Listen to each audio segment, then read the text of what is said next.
Hey y'all, insight number 4. So yes, I'm sitting outside because it's really cold and I wanted to be in the sun. So for those of you in New Zealand, it's about 12 degrees. Whoever works in degrees, that includes Australia people. And if you're in Fahrenheit, it's about 54. So yeah, chilly. That's why I'm outside in layers, because it looks great.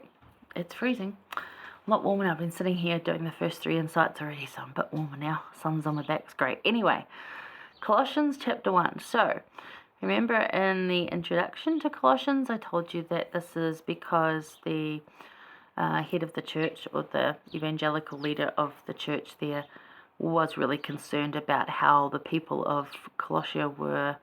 Colossia? Oh, have to re-look at that one. I can't remember. People of...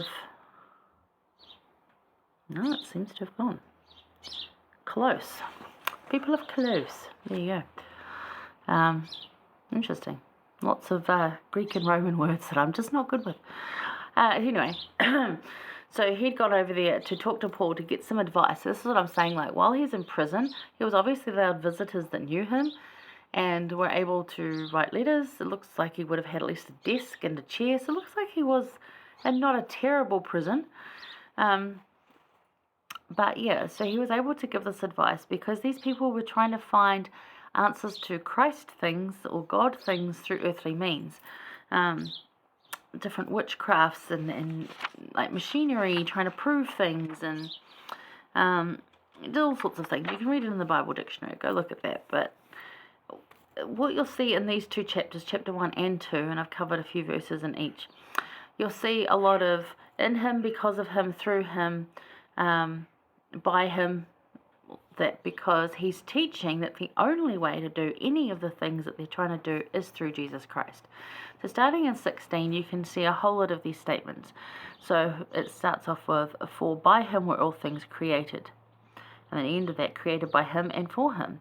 And 17, he is before all things, and by him all things consist. 18, he is the head of the body of the church, the firstborn from the dead. 19, that in him shall all fullness dwell. Right, it's talking about the atonement. That is the only way. He is the one that broke the bands of death. He was the first one to do it. That is the only way to get back. The only way to do more than this life is through Jesus Christ. In 20, by him to reconcile all things unto himself, by him I say, whether they be things in earth or things in heaven. In 21, he hath reconciled. In 22, you read more, in the body of his flesh through death, to present you holy and blameable and unreprovable in his sight. If he continues, is 23, in the faith, grounded and settled, and be not moved, then that's how you're going to get there. Now over in chapter 2, we read some more. Starting in verse 6, he says, as ye have therefore received Christ Jesus the Lord, so walk ye in him. Because they were believers of Christ, they were just trying to do it. They were trying to live the gospel without Christ in it. And it's like, well, that doesn't really work because he is the gospel. It's his gospel.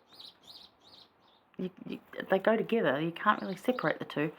That's why they're having problems and arguing and all sorts of issues. So anyway. 7, rooted and built up in him, and established in the faith, as ye have been taught, abounding therein with thanksgiving. And in 9 you read again, for in him dwelleth all the fullness of the Godhead bodily. In 10, ye are complete in him. And in 12, buried with him in baptism. It's just all throughout there, that kind of language. It's a powerful testimony of Jesus Christ.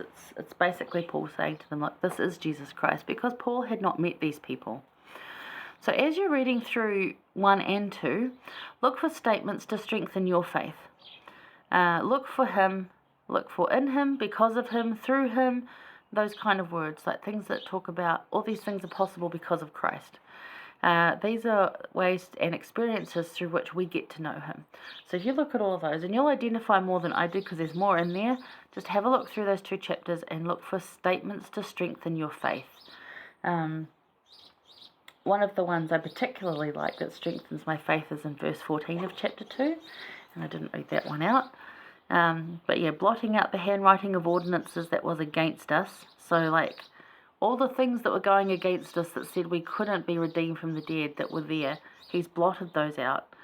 Anything that was contrary to us, and he took it out of the way. So he took all the roadblocks out of the way. And then Paul says, nailing it to his cross. It's like, yep, that's a statement of faith to me. Strengthens my faith to know that he took all those things that were blocking the pathway to returning home to our heavenly parents, and he nailed them to his cross. That is a powerful statement. Kind of like, I've got all of it. I'm taking it. You're going to go home. It's fine. I'd like to get you there happily and healthily and as best you can, but I got you. So that to me strengthens my faith. So look for those things, because it's through those experiences too that we get to know him. As I said, it's those things, like if we look through those statements and what they mean to us, that's how we strengthen that relationship. So also thinking in these verses, how can we support each other in growing our relationships with Christ? How can we support each other in doing that? Could we talk more of him? Could we give him more as advice when we say, well, maybe you think about doing this? Could we then put in there, well, Jesus did say to do this, could we put him more in there? Are there ways to just be more Christ-like in helping each other grow our relationships with Christ? Because everyone's at a different place in doing this. You can't force it, but you can help facilitate it by perhaps being kinder, by perhaps being a better example. I don't know. What do you think? Drop in the comments. Let us know. Paul's testimony sent to a people he had never met is not only powerful and moving, it's also tender and personal. It's truly teaching that this is Jesus Christ. So if you had any doubts about what he could do or what he did, this is Jesus Christ. You read it in these 2 chapters, very clearly stating, which is just lovely. A couple of good chapters to really unpick and look for statements of faith. Maybe your family might find a statement of faith they want to put up together. Maybe it's just you that wants to put one up just on your mirror or on the fridge or something, wherever you put affirmations. Find a statement of faith and put it up there. Something that's going to help you focus on that mark, which is Jesus Christ. Yeah, you got this. All right, hang around. We're going to go over to chapter 3 and see what goodness is there. I'll see you there.